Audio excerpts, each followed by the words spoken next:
Update India TV, हर खबर सच्चाई की ओर। खासदार प्रतिभा धानोरकर यांच्या हस्ते क्रिकेट स्पर्धेचे उद्घाटन।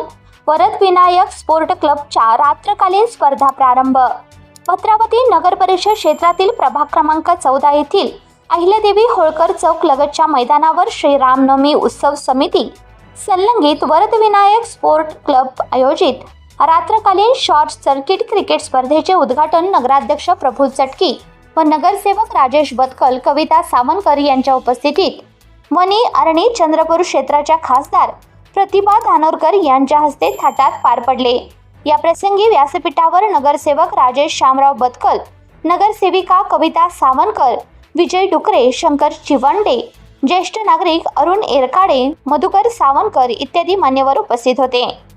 जिंकल्याचा गर्व नको व हरल्याचे शल्य न ठेविता खेळाडू वृत्तीने पुन्हा जिद्दीने उभे राहा असे मार्मिक आवाहन खासदार धानोरकर यांनी करून खेळामुळे नेतृत्व, संघटन कौशल्य वाढीस लागून निरोगी आयुष्य लाभते अशा शब्दात खेळाडूंचे मनोबल वाढविले। नगराध्यक्ष प्रफुल्ल चटकी यांनी माझे व्यक्तिमत्व हे खेळामुळेच विकसित झाल्याचे सांगून राजकारण हे दुय्यम असल्याचे सांगितले। उपस्थित मान्यवरांनी समायोजित मार्गदर्शन करून सर्व सहभागी खेळाडूंना प्रोत्साहित केले।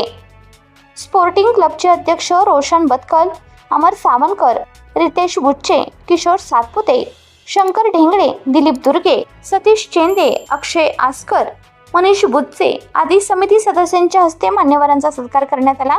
उद्घाटन सोहळ्याचे सूत्रसंचालन पत्रकार लिमेश मानुसमारे यांनी तर आभार प्रदर्शन विक्रांत बिसेन यांनी केले।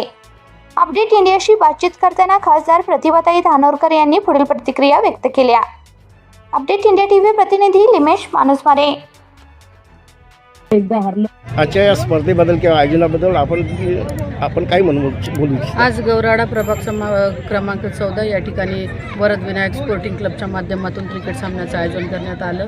आयोजन करत असताना खरं तर आयोजक मंडळीची कसरत ही असते आणि त्या पद्धतीने जवळपास 15 पाऊण महिन्यापासून या मुलांनी सगळ्यांनी तयारी केली। आज या ठिकाणी या क्रिकेट सामन्याचं उद्घाटन पार पाडलं। मी मनापासून या सगळ्या स्पर्धकांना शुभेच्छा देतो। भविष्यातही खेळांना चालना देण्याचं काम या क्रिकेटच्या माध्यमातून होत असते आणि अशा पद्धतीचे सामने हे आयोजित करत राहावं आणि लोकप्रतिनिधी म्हणून जिथं जिथं आम्हाला बोलवत तिथं आम्ही जात राहू। परत एकदा मी मनापासून सगळ्यांना शुभेच्छा देतो। धन्यवाद। धन्यवाद।